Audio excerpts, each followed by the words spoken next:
Howdy, y'all.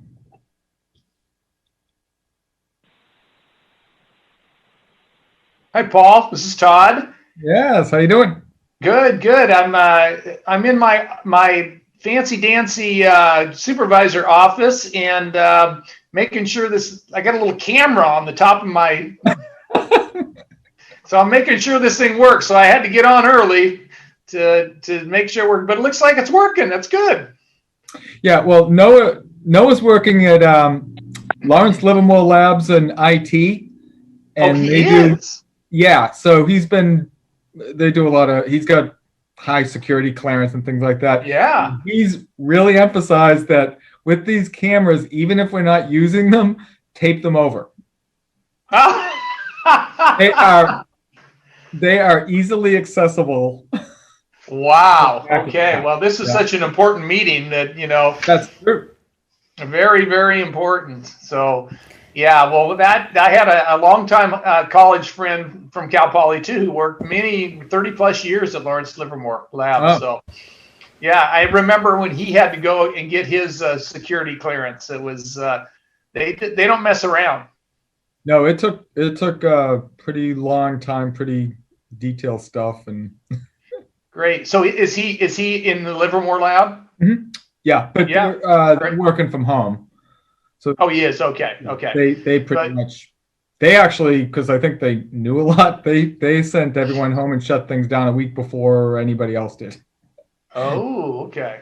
So Yeah, there's no end in sight at this point for them to get people back in the yeah, no, and facility. I think them and a lot of other people for some of the types of work that they're saying we're probably not ever going to bring you back. Oh, Yeah, okay. So where's Noah living? Livermore. Oh, okay. He does have a place there. Great. Yeah, he's with buddies that he met freshman year in college at Poly, and so they got a big house in the neighborhood. Told them to be nice to their neighbors. You got Yeah, these. that's good. That was where my very first job was out of college, was in Livermore. I was there for 3 years with Oh, Farm Credit. So yeah, yeah, I liked it. I mean, I know it's changed a lot in the last 30 plus years, but yeah, yeah, it's a neat community. yeah, yeah. Yeah. Where is your office? My office when I was with Farm Credit was out by the airport. No, I mean your new office. Oh, my new office. I'm sorry. My office is in Gridley, and it's in the county building in Gridley, which is right next. It's on Sycamore, which is right next to the Memorial Hall. So Oh, yeah, it's me and right now it's just me and the ag department in here. So good. yeah, so it's good. Yeah, when I ran, I told the people of Gridley sometimes feel like they're, you know, um, kind of forgotten. And so I said, okay, we'll find a spot in Gridley, and that'll be my. So I'm down here maybe a couple mornings a week Yeah. so far. So, all righty. So I'm the alternate, so I'll just do a lot of listening.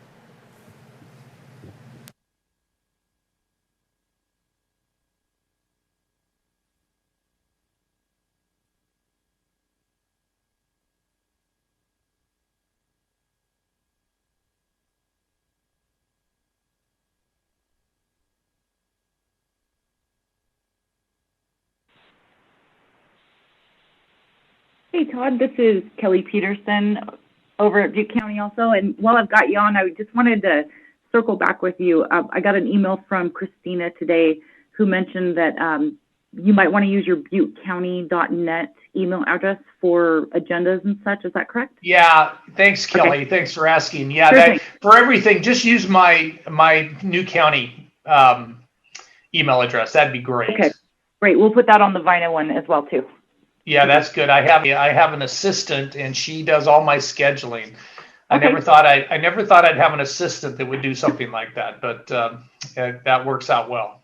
great. Okay, sounds good. Thanks. Thank you, and that's for Butte too. I guess I'm supposed to be intimately involved in the Butte GSA as well. Okay, super. All right, thanks, Kelly. Yeah, thank you. Kelly, this is Jackie. I know you were trying to reach me. Is there any way that I can help you still, or?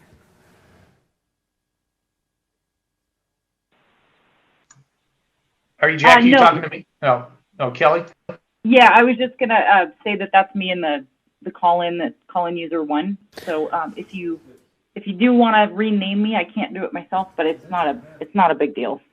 Okay. I've made you a co-host, and I changed your cell phone number to say your name so that when you're talking, they know it's you. Oh, thank you so much. Appreciate it, Jackie. You're welcome.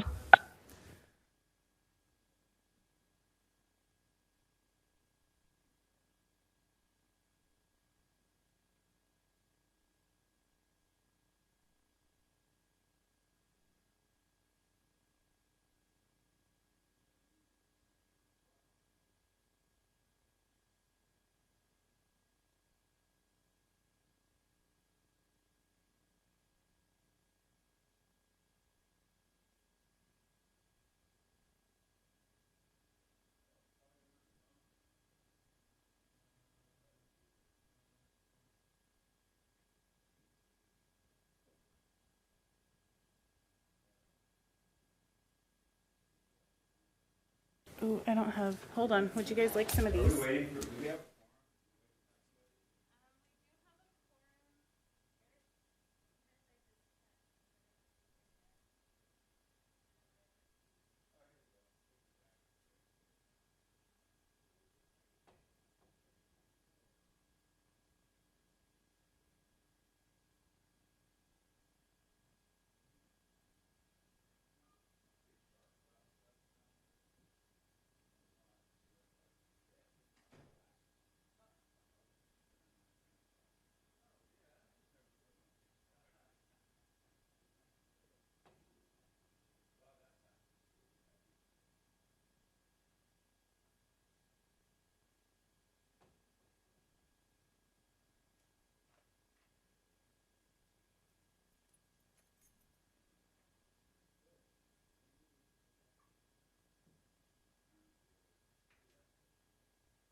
Did Eric Smith get sent?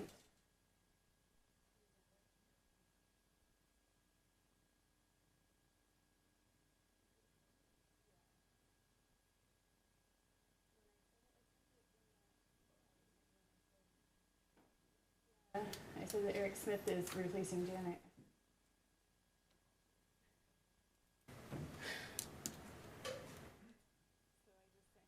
Are you on your way?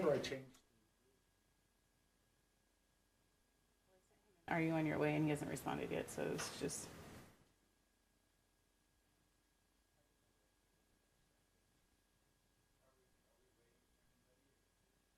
Um.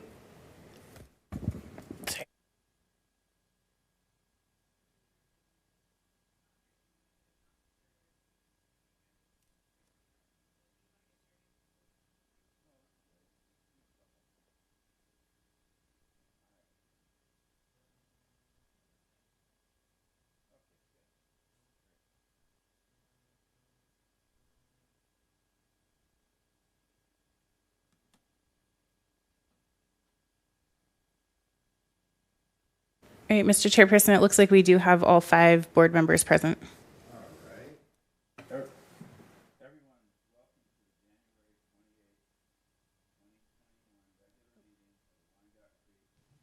Our sustainability agency.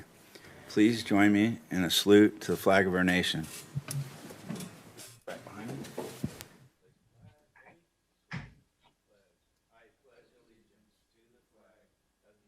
States of America and to the republic for which it stands, one nation, under God, indivisible, with liberty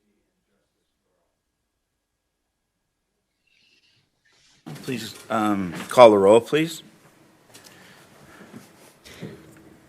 Board Member Connolly? Here. Board Member Smith? Here. Board Member Bynum? Here. Board Member Daly? Here. And Board Member Ristine? That's pronounced Okay. Election of chair and vice chair for 2021. Looking for nominations for chair of this organization. I'll nominate Bill Conley. Does anybody else want me to do it? Because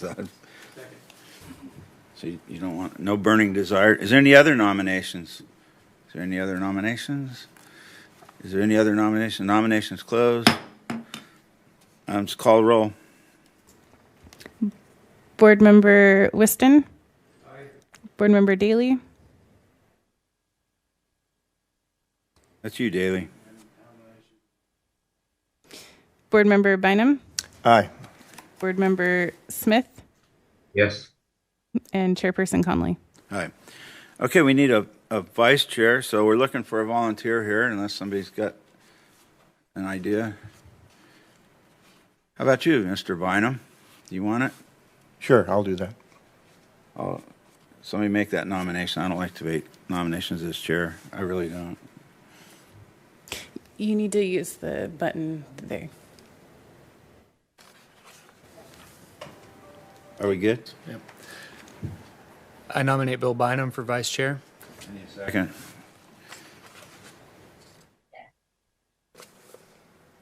Nobody's going to second that? Oh, you need to say, I second it. All right. Is there any other nominations? Any other nominations? I doubt that that's going to happen. Okay, we'll close nominations. Call roll. Board Member Wriston. Aye. Board Member Daly. Aye. Board Member Bynum. Aye. Board Member Smith.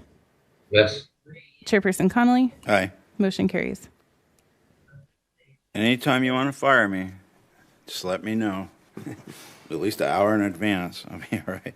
Okay, first up on the consent agenda, does any board member desire to pull the consent agenda or any item off the consent agenda? It's basically the approval of minutes of the last meeting. See, now, is there any public comment on the consent agenda? Mr. Chairperson, I have not received any public comment. I'll entertain a motion to approve the consent agenda. I'll make that motion. Need a second? Second. Okay, all those in favor, let's just say aye, because all those Aye. in favor say aye. Aye. Any opposed? Nay. I'm abstaining just because I wasn't a part of the committee at that time. Wow, don't let that hold you back. Come on.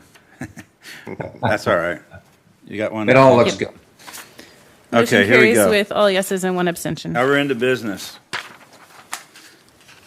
Wyandotte Creek GSA Stakeholder Advisory Committee Charter. Is anybody going to give a report on that?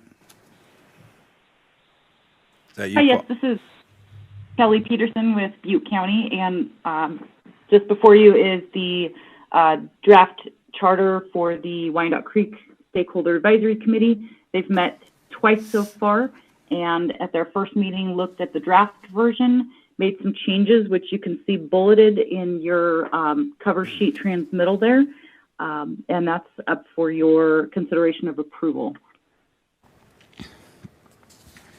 Okay, are there any questions or comments by any board member about what's before us here?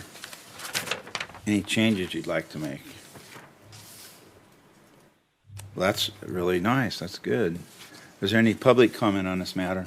Mr. Chairperson, I have not received any public comment on this item. I'll entertain a motion on this matter. I move we approve. Second now, somebody? I second. I'm training you guys. We're going to do this bam, bam, bam, right? One more time, any comments by any board members? If not, call the roll. Board Member Wriston. Aye. Board Member Bynum. Aye. Board Member Daly. Aye. Board Member Smith. Yes. Chairperson Connolly. Aye. Motion carries. Okay, next up is Wyandotte Creek GSA Advisory Committee appointment. Before us, the recommendation is to appoint Duke Sherwood to serve on the Stakeholder Advisory Committee as an agricultural well owner, representative of the term ending January 28, 2023. I have had numerous interactions with Mr. Sherwood over the years. He's a very calm person. I think he would be a great, and he's very knowledgeable. He's operated a gravel pit, plus he's a rancher, farmer, and I think we should put him on there. But if there's any other opinions or anything, let me know. Any board member have any comments? I would just agree with that assessment. Good man. Is there any public comment on this matter? Mr. Chairperson, I have not received any public comment on this item. I'll entertain a motion. Make a motion that we appoint Duke Sherwood. I'll second. Beautiful. Last chance for comment. If there's no comment, please call the roll. No comment. Roll, please. Board Member Riston. Aye. Board Member Bynum. Aye. Board Member Daly. Aye. Board Member Smith. Yes. Chairperson Conley. Aye. Motion carries. And we're still, can staff inform us if we're still looking for volunteers and what positions we're looking for?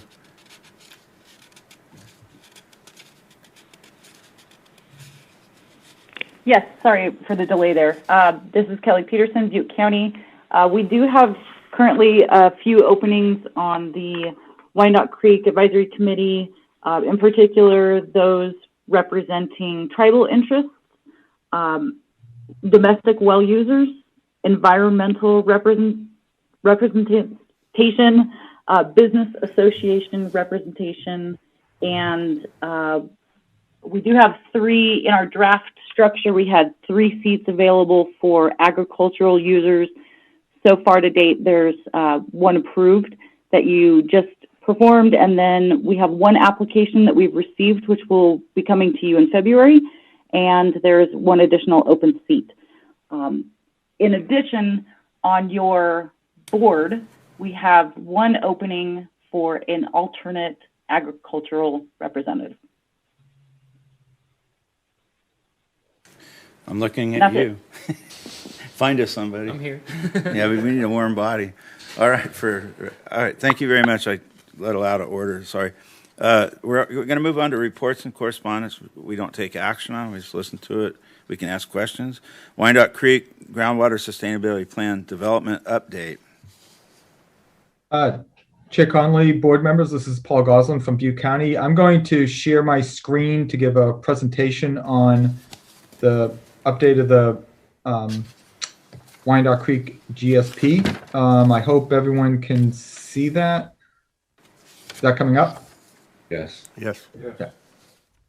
Slideshow from the beginning.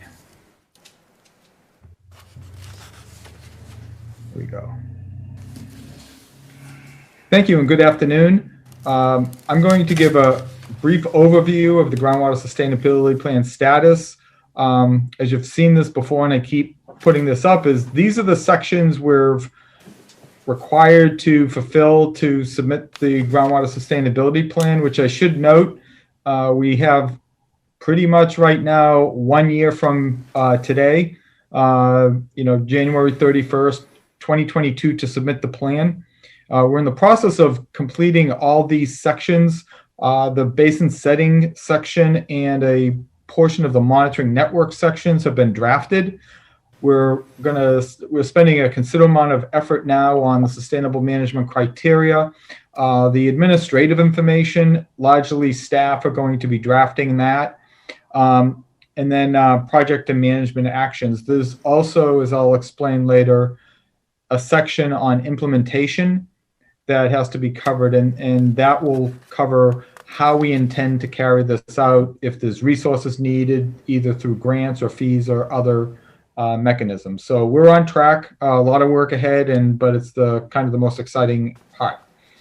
So the Wyandotte Creek GSP, Groundwater Sustainability Plan, and I use the parenthetical version 1 because there's a lot of interest as to when this plan gets submitted a year from now, thinking that that's going to be the end of the process, and but it really is just the beginning of the process, because as I'll go through, there's going to be a lot of additional work that will need to be developed. There'll be some data gaps, and then there'll be opportunities and need to revise the plan as we learn more and we find that conditions are changed. So it's a very adaptable plan, and it has to be updated and revised throughout its life. So for the next 6 months, We're going to be primarily looking at sustainable management criteria, the related representative monitoring network, both of which I'm going to speak a little bit more detail today on, at least the draft concept that was presented to the advisory committee.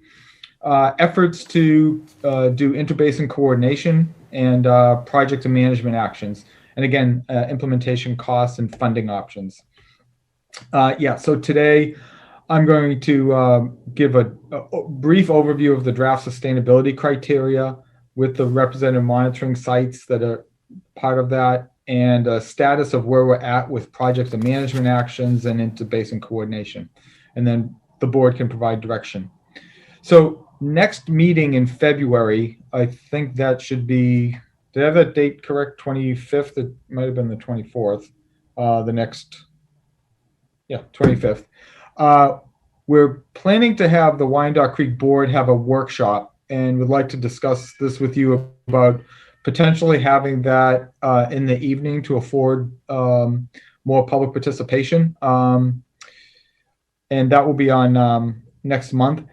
Shortly thereafter, probably in early March, the draft sustainable management criteria document will go out for a 30-day public comment period after your workshop, and we get feedback. So based upon your comments and comments from the public, we and the Geosyntec team, who's the consultant working with us, will revise that section and we'll put it out for public comment, bring that back through the advisory committee in March or April, and discuss it with the board. In March, we'll also be talking a 30-day comment period on the representative monitoring document for, again, a 30-day comment period.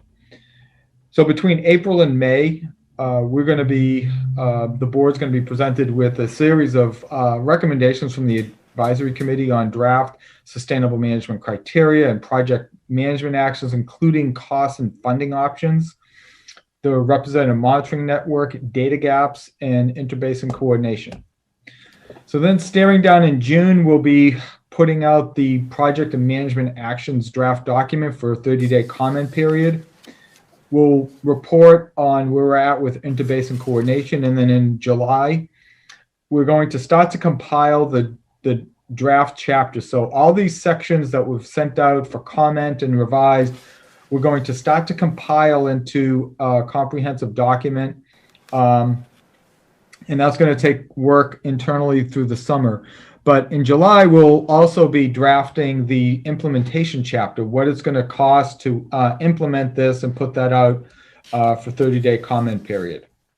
And I should note, we do have with in-kind staff support from the member agencies and the grant. We do have funds to develop the plan, but certain implementation steps such as data gaps and maybe some projects, they're going to need their own funding source, whether from grants or fees or some other mechanism. So August, we'll hopefully have the draft Wyandotte Creek GSP drafted and have it presented in September, and we're going to have a 60-day public comment period, particularly because the regulations require that we provide the land use agencies a 60-day public comment period. We've already been having discussions with land use agencies, so they'll be consulted on this, but we're going to afford all the public a 60-day comment period in September. And then we'll be looking in November, December for board hearings and adoption. So we can, in January, start submitting the approved documents into DWR, and then we'll be off to implementation over the next 20 years. So before I move on, any question on the schedule or thoughts? I guess the question is, we're on time, right? We're doing well on the timeline? Correct. Yes. That's good. So we've been meeting internally and with the consultant on the sections we need and where we're at. We're comfortable that we can meet the schedule, and which still should afford us 2 months in November, December, and even into January if we need to have special meetings called to have final adoption. There may be things after we compile the entire GSP that might take some revisions to final adopt, but we're very confident we're well on track and do have sufficient time to accommodate changes as you direct us to. So major element on the groundwater sustainability plan is the sustainable management criteria. And so the consultant firm Geosyntec prepared a draft methodology for discussion that was presented to the Stakeholder Advisory Committee earlier this month. It was presented as just a starting point, a straw man, if you will, to get the discussion started. So really, the criteria methodology is ultimately up to the board.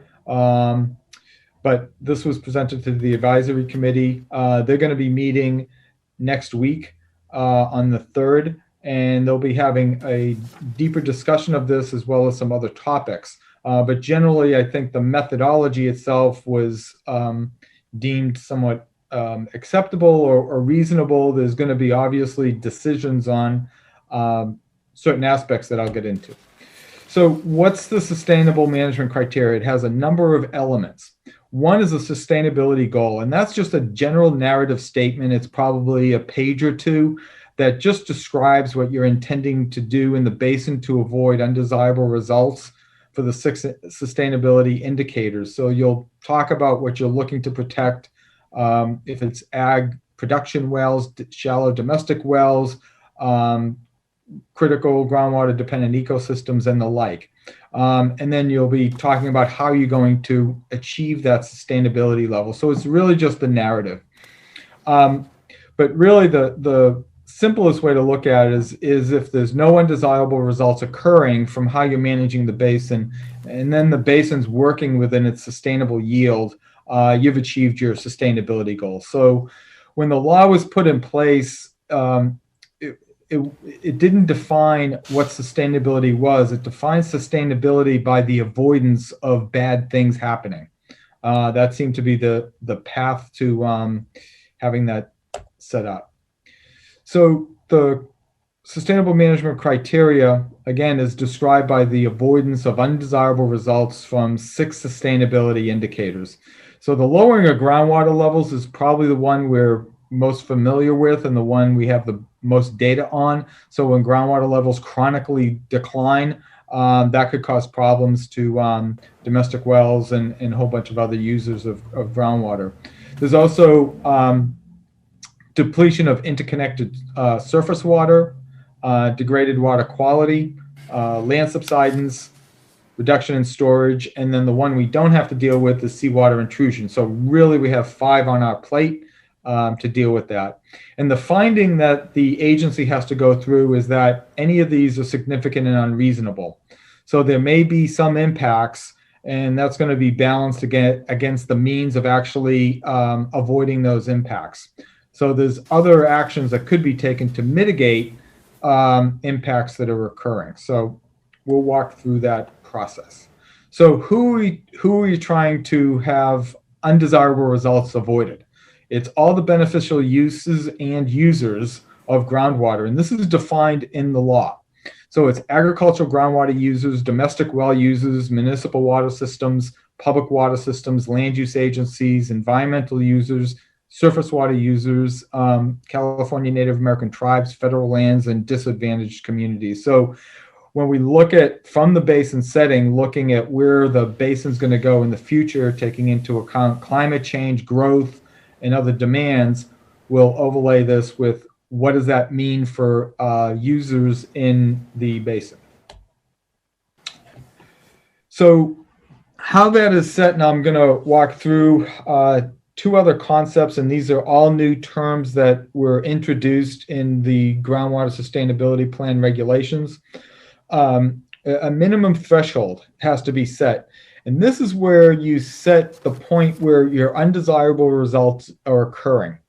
And this is a level that you don't want to get towards. This is the level you want to avoid and not get to, because it's really the red light. When you hit your minimum threshold, what you're saying is, this is really bad, and we can't allow the basin to get there, and it would prompt other actions you could define in your plan. So really where you want to be is your measurable objective. And this is going to be at a level above your minimum threshold, and within an operational level, because you do have wet and dry years, but sufficiently away from your minimum threshold that you'll be protective. So even if you have severe droughts, you're hopefully not going to get to minimum thresholds, but you could, but you want to be sufficiently away from that, and given uncertainties in data and current conditions. So a representation of this, and this chart only goes through 2040 because this was prepared for the critically overdrafted basins that had to submit their plan 2 years ago. The minimum threshold, this shows where a basin may go, and from in sort of groundwater level decline, and a minimum threshold was set. So you could hit your minimum threshold after implementation, but you need to define where you want to get to in 20 years and stay on that path. So the measurable objective is the quantitative target that we want to achieve the sustainability goal in 20 years. We don't need to hit our measurable objective upon implementation. We can have 20 years to get there. Hopefully we can get there sooner, or if we're sufficiently in certain portions of the basin where we want to maintain where we're at because it's a good spot to be, we could maintain that. But you do want that flexibility, that distance between your measurable objective and your minimum threshold to accommodate all these factors. And one of the things is that, again, when the plan is submitted, it's not just submitted and we just go on autopilot. We have to have 5-year interim milestones indicated where we plan to be as we implement projects and management actions to achieve our measurable objective. We need to report that into the Department of Water Resources every 5 years to demonstrate that we're on our performance targets. And if we're not, we need to make changes and accommodate changes to stay on track. Otherwise, we'll be out of compliance. And this is in addition to the annual report that we have to submit every year. So how do we determine whether we're in compliance with our measurable objective? And it's not done through modeling. Modeling is very helpful in helping to frame out the program. It's going to be done through measurements from a representative monitoring well that's chosen. So we're actually going to be using empirical data measurements to determine where the basin's at and whether we're on track to meet our sustainability goal. And you can measure one or more sustainability indicators from these representative monitoring wells. So there would be a subset of our monitoring network. So can I ask a couple questions here? Sure. Since first, we don't have enough monitoring wells yet, do we? I mean, Geosyntec believes we do have enough monitoring wells identified for sufficient coverage, because each monitoring well is going to have I believe, I'll get to the slide, a 4-mile radius that would be indicative of that area for compliance. So do we need any more? I think that's one of the things we're going to be evaluating on data gaps on improvement of the monitoring network. So in their report and their analysis, they'll have more detailed analysis on the monitoring wells. Okay, then that brings the question forward. Without sufficient monitoring wells, which I think common senses tell us we don't, we're going to have to get some more. We don't have the historical data, so we'll have to be, I guess that's where the debate will come, right? Where we're going to set our minimum based on less data than we'll have in, say, 5 years. Correct. And what you can do, you can base some of your areas where you want your representative monitoring well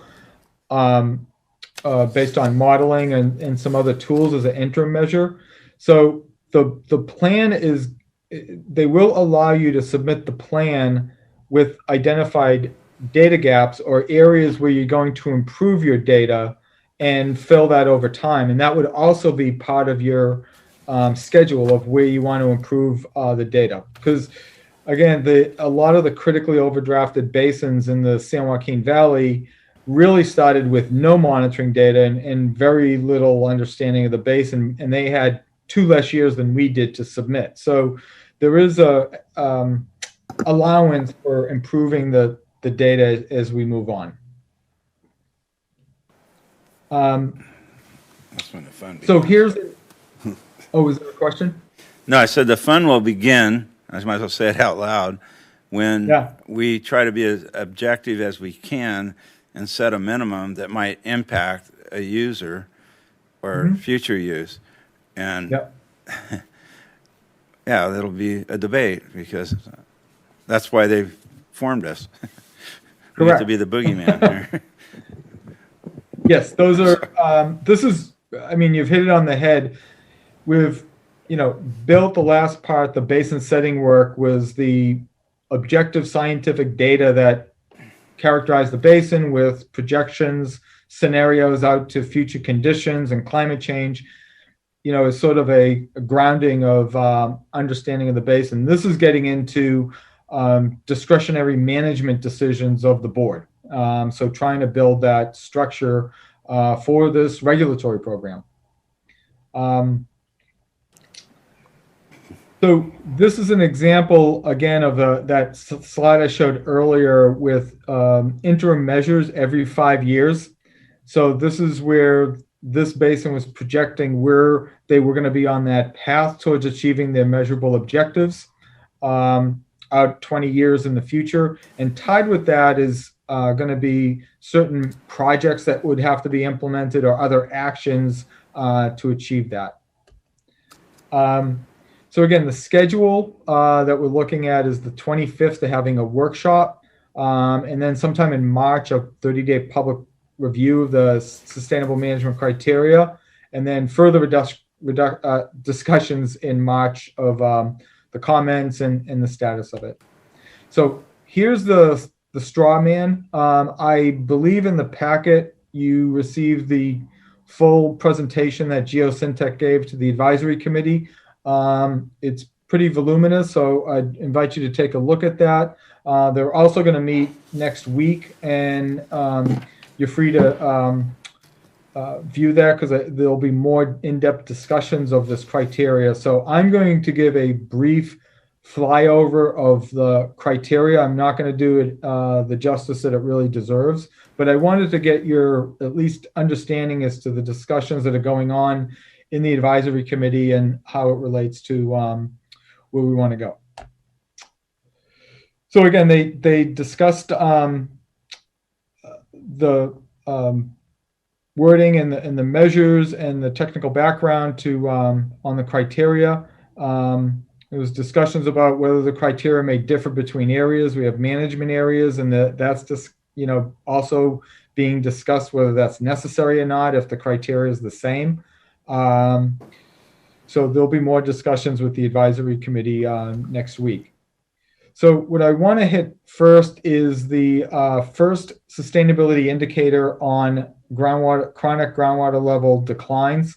It's a busy slide, but one of the things that they were proposing is setting the minimum threshold based upon what we deemed, and I think most people deem, as the most vulnerable aspect of the basin, and that would be shallow domestic wells. So they had taken a look at every single well that was screened in an area around where they had representative monitoring well locations, and this is from the state database. There's no indication whether any of the wells in the database are in use or not. It's just the full compilation of wells that was screened in shallow domestic wells that was screened in a given area. So as a starting point, they chose to set the minimum threshold, the area we don't want to go at where the 15% of the wells are screened above it, which means 85% of all the domestic wells would be not close to the minimum threshold. Now, people have taken that and say, well, what are we going to do? We're going to let 15% of the wells go dry. And that's not the case. Again, the minimum threshold is the level you don't want to get to. Where we want to get to is the measurable objective. And that's going to be sufficiently above the minimum threshold. And we'll have the geosyntax going to evaluate where those domestic wells fall within different measurable objectives that we could set to ensure we have protection of shallow domestic wells. So when are we going to view that we're out of compliance or we're having unreasonable impacts? And they propose 25% of the representative monitoring wells fall below the minimum thresholds for 2 consecutive years. Again, they highlighted some of these things because these are up for discussion and, and subject to the decision of the board on how protective we can be and still achieve our goals. Well, I think 2 years is a pretty short timeline considering we've had longer droughts and in most cases recovered. I don't know what this basin is going to come out, but maybe talking about like near Richville, they had 4 or 5 years at declining water and it still came back. So is there any way that we can ask for a longer timeline on that? I mean, I'm here with everybody trying to save water, but I want to be clear that I don't think 2 years is long enough for a decision like that. Unless the rest of the board. That's absolutely a decision of the board on how you want to define when significant and unreasonable is. And absolutely the reason why they were looking at a couple years and a certain percent of wells is to take into account, if there's a severe drought or some other aspect. So this is really the call that you'll get to make, and this will be all subject to comment. The advisory committee will look at it, and then ultimately you'll be able to weigh in. So if you want to go 3 years or 4 years or have a third of the wells hit representative minimum thresholds, that's all in your discretion.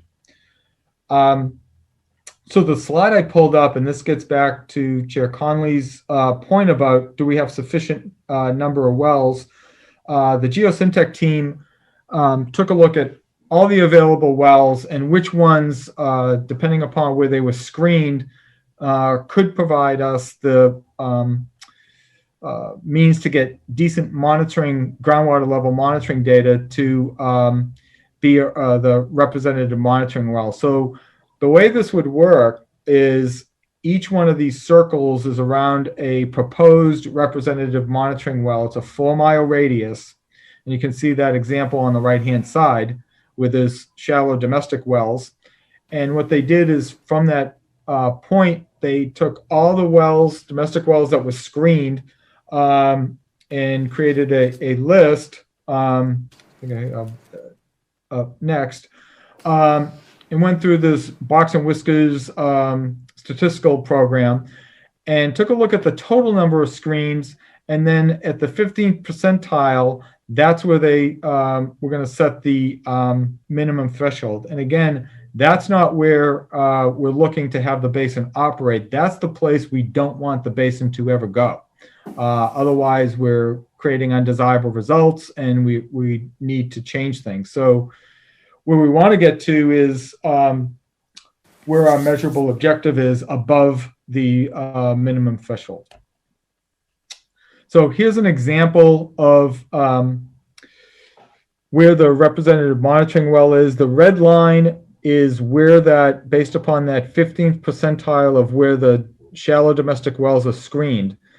So the hydrograph and the dots are actual well measurements, and the hydrograph comes from the Butte Basin model to indicate over time groundwater levels. So as you can see, there's probably a good 20 plus feet distance operating level above the minimum threshold. So what we're going to look at too is, okay, now if we do propose having the measurable objective somewhere along this operating range, where do the most vulnerable wells fit in? And that may prompt other actions that could be taken. And you could do projects such as, tying people into water purveyor, or programs to help people deepen their wells or the like.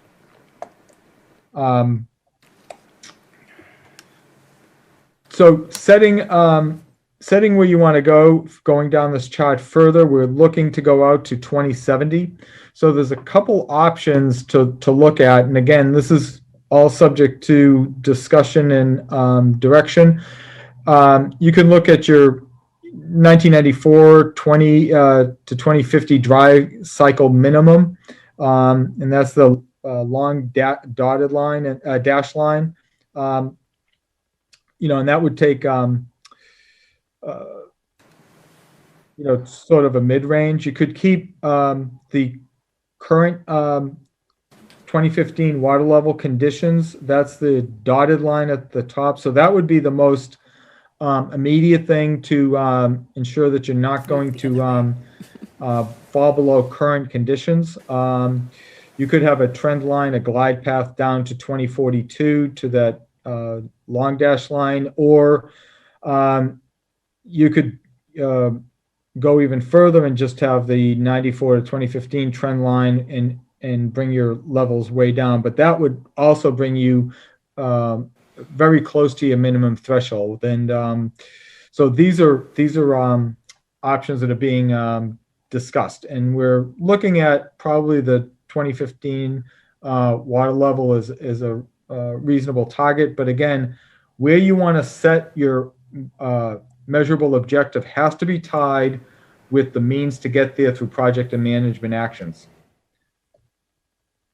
So here's an example, and the red is a modeled projection of future conditions based upon general plan, Cal Water urban demands going out to 2050, and then climate change projections. And I should point out there was questions and issues brought up about other climate change models and other climate change aspects that the county and different municipalities are looking at for climate action plans. And Christina Buck has a summary memo that will be prepared comparing and contrasting the different various climate projection models and how this fits into that. So again, we can project out to the future and decide where we want to set the operating level of the basin through measurable objectives. So again, under this example, the minimum threshold would be set at this one well, this one location. And I should point out, each of these locations are going to have differing stories and conditions. So not all these hydrographs are going to look exactly the same. So in this case, you have 84-foot mean below surface sea level, and that's the red line. And then the measurable objective was based on water levels back to no worse than 93 to 2015 minimum, and that gives a 9-foot buffer away from your minimum threshold. Now, if that is a little too close to comfort, you can make adjustments. But again, we would need projects and management actions to achieve whatever measurable objective that's set. Before I move on, any questions on that? And I really gave a real brief summary of a detailed presentation, but there'll be more to come at the workshop. We'll get into this in a lot greater detail next month. But generally, the methodology is to set some minimum threshold of where we don't want to be based upon the shallowest of domestic wells, and then look to operate the basin through measurable objectives at a sufficient level above that so we can be protective of shallow domestic wells.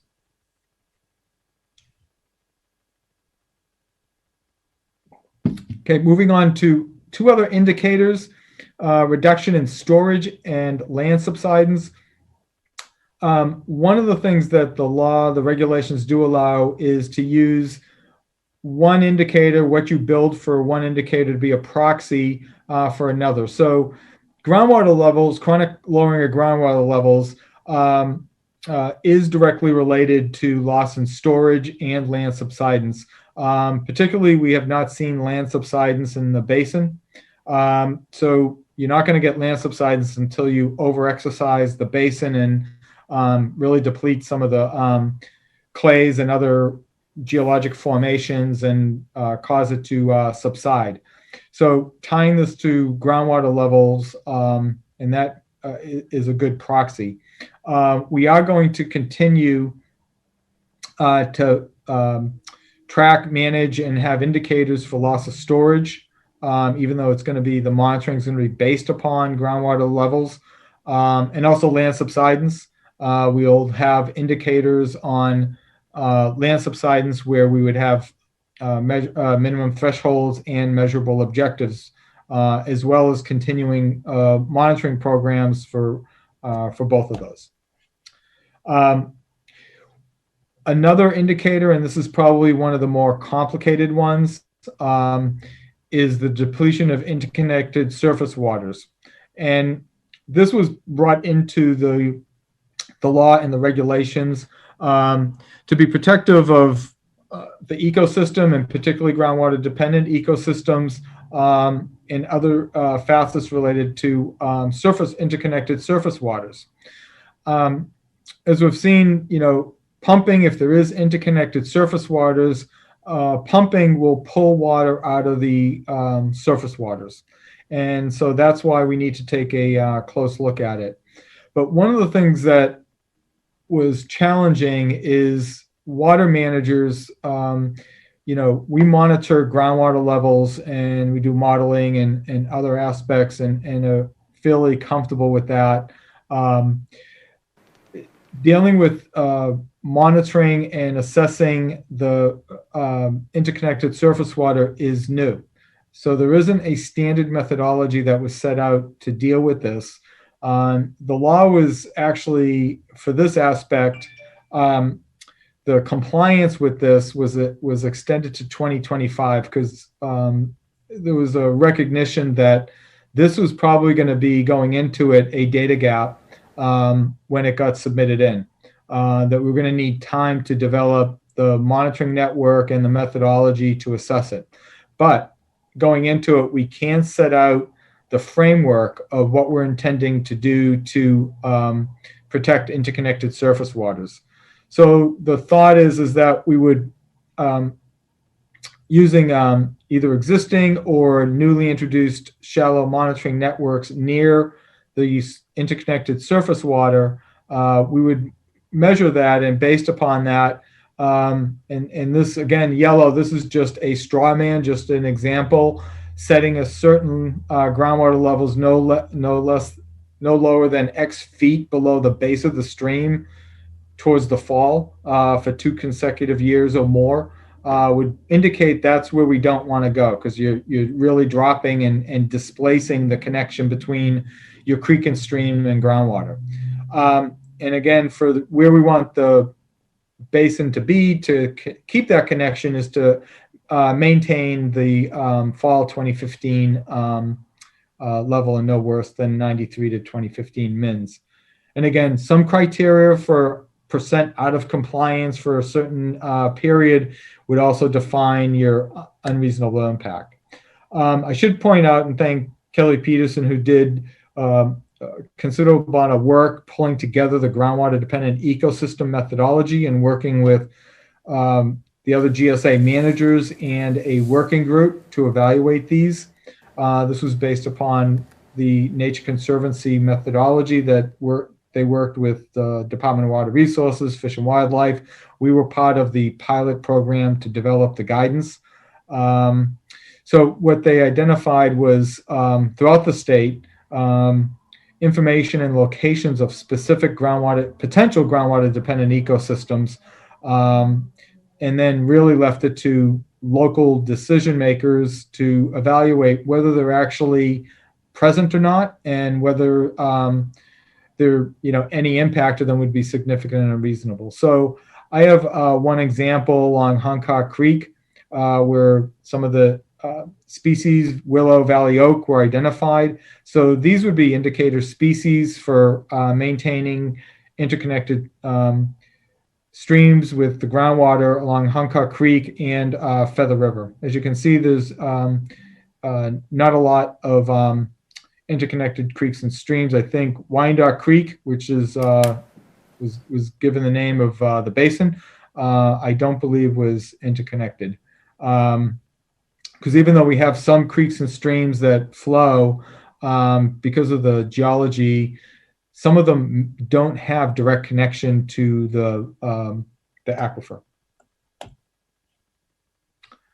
So really going into it, it's looking to set up a monitoring network, either existing ones or additional ones along and adjacent to interconnected streams with a mechanism to monitor them and set criteria that a decline of a certain amount over a number of years would be a minimum threshold, and then try to set a measurable objective to maintain flows along current conditions.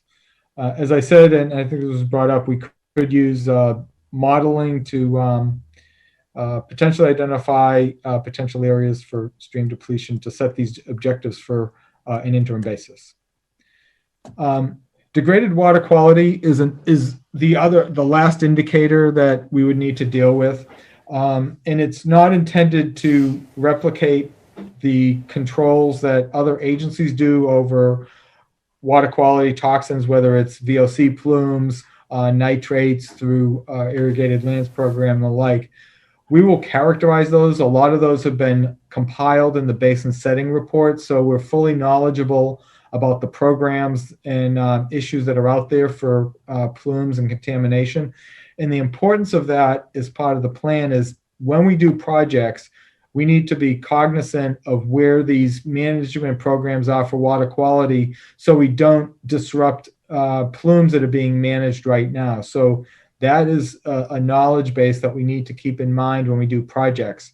But one area we do need to track is the introduction of saline into the potable water source. And this is something that the county has been doing for over 20 years as part of the county ordinance that was passed in 1996 for us to characterize the basin, including saline intrusion. So we're going to continue that. There's probably going to be an expansion of the water quality monitoring network that we've been doing for this purpose, to indicate the minimum thresholds and measurable objectives. And these are secondary water quality standards that are set. We've been very lucky that we haven't had saline intrusion, but again, we need to expand the monitoring network and ensure that groundwater pumping in the basin is not going to contaminate the basin from introduction of lower saline levels.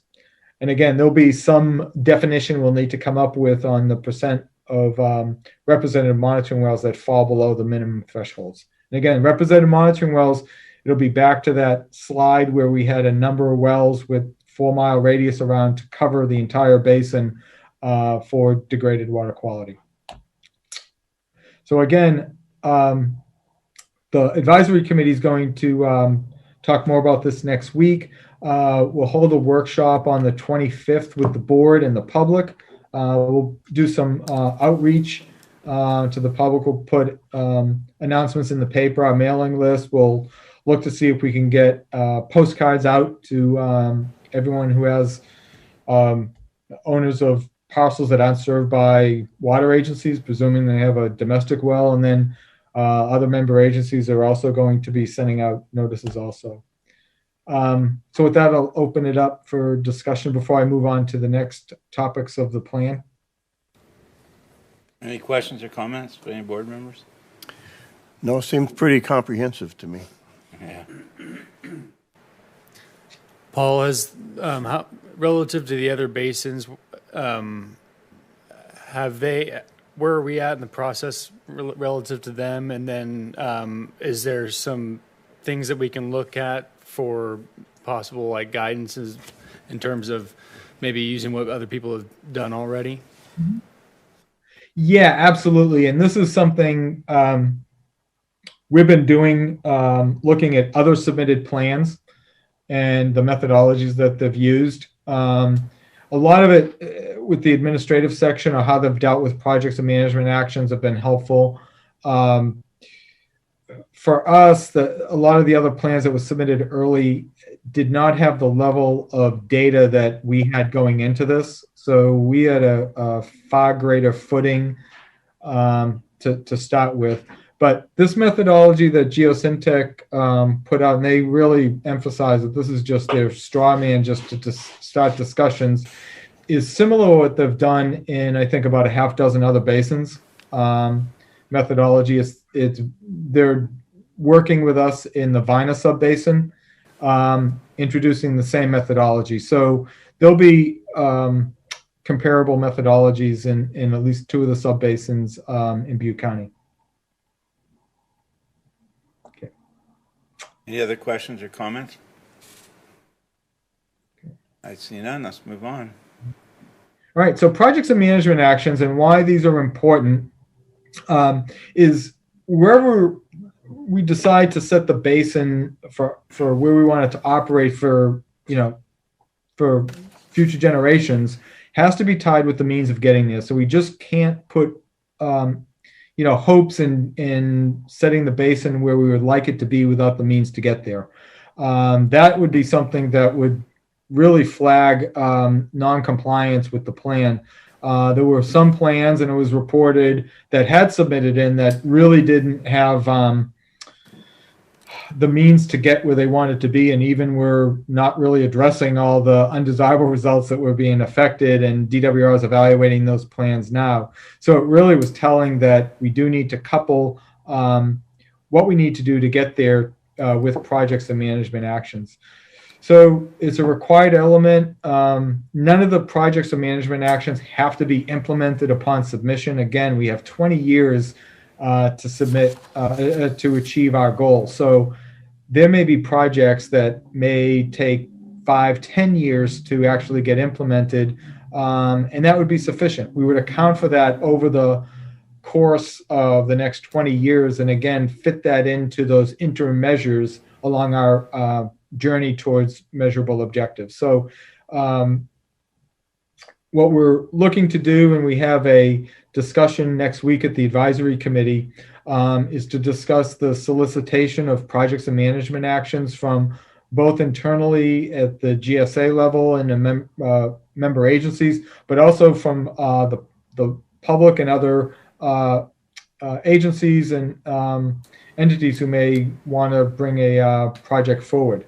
So this has been another common practice. This was a methodology that I reviewed in some subbasins that seemed to work real well. You wanted to cast a broad net to evaluate, and then that would give the board a pretty good ample opportunity to have a nice big suite of potential projects over the course of the lifetime, because there may be some projects that are pretty straightforward. They may be, dialed in and have adequate planning scheduled and can be completed by 2042. And we would include those as planned projects if the board incorporated those. And they may fall at different time periods, but they're pretty set. There's others that they may have acceptable criteria, or some of them, and there's a long list of things you need to include in the plan about the projects, cost, timing, regulatory requirements, likelihood of success, and the like. But there may be potential ones that might have a couple things that need fleshing out. Maybe it's funding uncertainties or other things that may need analysis, and we'll put that sort of in the potential project bucket. And then there might be ones that are early in their stages, might have some good value, but there's not a lot of previous work, foundational work that's behind it other than a good concept. So we may not want to lose those, because as we go forward, some things that we might have planned and actually carry out, they may not achieve what we expected it. And we might need, as we hit our interim measures, might need to draw deeper down into other projects or management actions to reach our goal. And then some of these conceptual ones may actually rise to the top and turn into a real good project, get really fleshed out and actually be operational. It's like, yeah, let's take account for that because it is going to help us achieve our goals. So we wanted to be flexible and broad and have projects that the board supports in the plan that will achieve our stated goals for achieving groundwater sustainability by 2042. So lastly, I want to talk about interbasin coordination. This was another aspect of the law that specified that one basin's groundwater sustainability plan cannot prevent another basin from achieving their goals. So the concern is if everyone's sort of working in their silo, knowing that, especially in our region, the basins are interconnected. I mean, even within our county, we have 3 subbasins, and we're dealing with 3 different plans, and we need to account for that. That you don't want to just blindly produce your plan while someone over on an adjoining subbasin may be setting their measurable objectives at a different level that are going to, one side or the other is not going to be prevented from achieving their goals. So this was something we at the county, we had did a project in 2017 knowing that this was going to be a critical issue, and did a technical evaluation of interconnected groundwater movement with 10 subbasins from the Sutter Buttes up to Red Bluff that produced a report on methodology on starting with the technical level to make sure that from the technical level, we're dealing with apples to apples and an understanding of what approaches each other are doing. And then from there, increasing communication among the GSAs as they produce forward that, and then hopefully work out any disagreements or differences that would affect one or the other. So we were fortunate enough, as part of the technical support services from Department of Water Resources, they tasked Consensus Building Institute, the facilitators, Tanya Carlone and Mariana, who were facilitating the advisory committee, with this project of coordinating, at least starting the discussion on interbasin coordination with these subbasins. So they started over the summer, and the initial step was to try to compile where everyone's at from a technical standpoint about what models people are using, what sort of flows they're looking at, how they're defining their basin, and the like. And that became a lot more complicated than initially envisioned. It also became apparent that different basins are at different points on development of their GSPs. Some have not completed their basin setting work yet. So that created some blanks. So they've been meeting and calling meetings with GSA staff and technical people just to try to compile and gather this information. So it's gone a lot slower than we all expected. There's been interest about wondering where this process was at. So we hosted the meeting summaries and some of the information on our webpage that you can visit.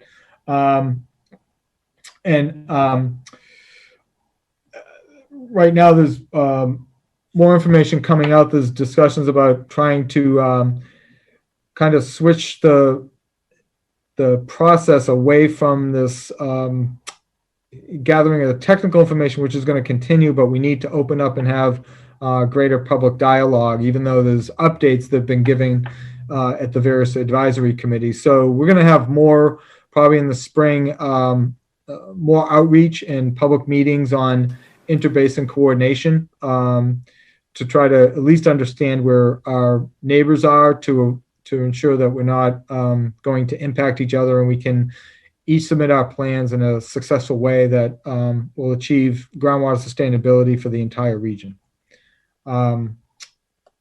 With that, I'll open it up to any general questions on the plan status. Is brought up earlier. Yes, a lot of work, but we're on track. There's a lot of important work that's going to happen in the next, particularly 6 months, along all these topics. Any questions or comments by anyone? I'd like to just, can I do something to make this in like more layman's terms? If the boundary is a creek or a road, we can't set a minimum different than the one across the road because it'd be counterproductive. And you're doing all that technical stuff. My eyes are rolling back in my head. Sometimes just say stuff like that, okay? Yeah. Just like, if water doesn't stop at a road or a boundary of a county or anything like that, or even our what we're trying to do, and if we have to coordinate so that we don't set a minimum that would impact them in a negative way, or they set a minimum, we have to come to a compromise, correct? Yes. Okay, thank you. Much better put. We moving on? I have a quick question. Go ahead, ask a lot. If we decide in our basin to set our minimum threshold and our measurable objective at whatever X and Y, and we go and talk to Vina and they want to do theirs at Z, how do we decide if we need to coordinate with them, when and where, and how do we make those determinations, like who needs to adjust their objectives and minimum thresholds? Yeah, so that's an excellent point. And, we talk about other jurisdictions, others, and we have 3 sub-basins that, as county staff, we're all involved in. So it's here and now for us. So it would probably turn into a point as we start working with the other agents, other GSAs, about not what those differences are, but also the magnitude of those differences, and whether that would affect our ability to achieve our goals. Yeah, that's where they'd have to be, probably starting at the technical level to understand what they were looking to achieve. And if it did turn into that, it was significant, that's going to have to be a discussion. We'll bring that to the board for discussion and get direction on how to approach it. If it turns in that it may be, a difference of a foot or two, again, modeled and projected out, and it's still not going to affect our users, it might not be a big deal. So the differences may not totally mean something, but if it turns into that, yes, it's definitely going to, drop us off, or we're going to prevent them from, achieving their goals because we're going, allowing the basin to drop a lot further, there would have to be some negotiation and mediation. And hopefully that's reasonable minds will work out, but that's always been one of the concerns, that this could be one of the more contentious pieces where you have the discretion of independent boards making decisions and trying to resolve it. But it would have to be resolved out. Otherwise, it would be something we'd have to challenge up to DWR. But the concern and the interest was trying to gain that understanding and what those differences are and impacts as early in the process as possible, before everything's final and boards have made final decisions. So there'll be, the last thing we wanted was to have GSA boards submit plans in, and then after they were submitted in, we found that there were all these impacts across boundaries. Because nobody talked to each other, and that would create a crisis. So we're hoping to work through this earlier on, get direction from the board, and hopefully, if there are differences, work them out as early as possible. Any other questions or comments? Okay.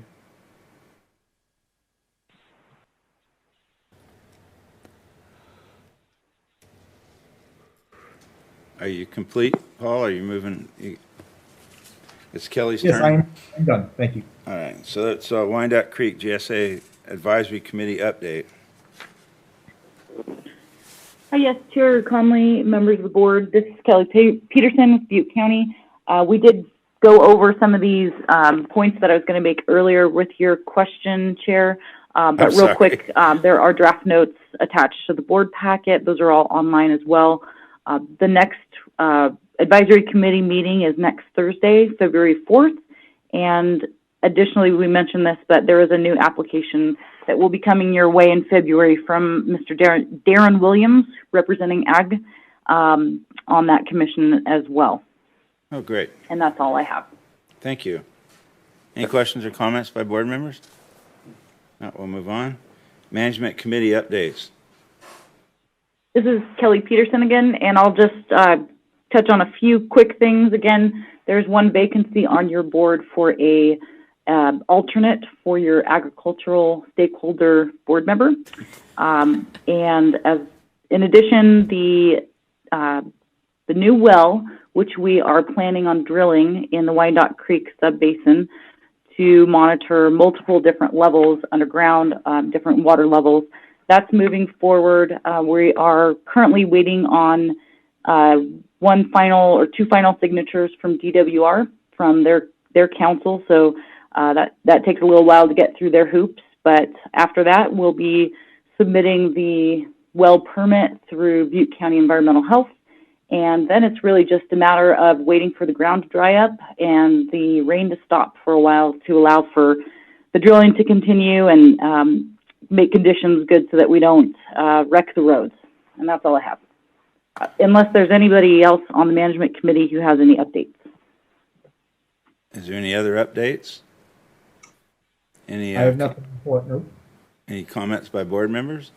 Oh, I've been forgetting any public comment on these matters. Mr. Chairperson, I have not received any public comment. On anything at all? No. Oh, then I don't have to ask that question every time. Just let me know. All right, Wyandotte Creek GSA financial report as of January 19th, 2021. And that's just a written report. I can answer any questions you might have. Any questions by the board members at all? All right. All right. Before, is there anybody from the public? You already said nobody's indicated they want to talk about something not on the agenda. Any board member want to talk about something not on the agenda? So I'm going to say this because I keep chuckling and laughing because what really where the rubber hits the road here is when if we find out there is a problem, we are empowered here, and you're going to find out real quick if we have to meter or stop growth or try to transfer surface water or do anything dramatic to make the basin healthy. That's when it's going to be fun. So let's all pray that our water levels are great and we're not over exercising anything and life goes on. But this is a really, really important thing, and it will just get more and more important as we go on, right? Am I saying that right, Paul? I think so. Absolutely. Yeah. Absolutely. All right, so we're going to be adjourned. If I can add one thing, is the board comfortable with the next meeting in February, setting that at 5:30 for a public workshop? And what day of the week is it that you're talking about? That's Thursday. It's the regularly scheduled day for the meeting. Alternatively, if it won't work, we could set it at the regular time and record it and post it. Well, why don't you reach out through the clerk or whoever and give us a chance to respond? Paul, just as a point of information there, the Planning Commission for the City of Warville meets in this room at 6 o'clock on those nights, and I am also the clerk for that board. Okay. All right, so we'll just have to work it out. We'll work it out. Everybody's got an email, right? So we'll email everybody. I can send out a doodle poll if you guys give a couple dates and let everyone respond. Yeah, let's do that. So was the idea to have it in conjunction with our regularly scheduled meeting then and combine the two? Is that possible?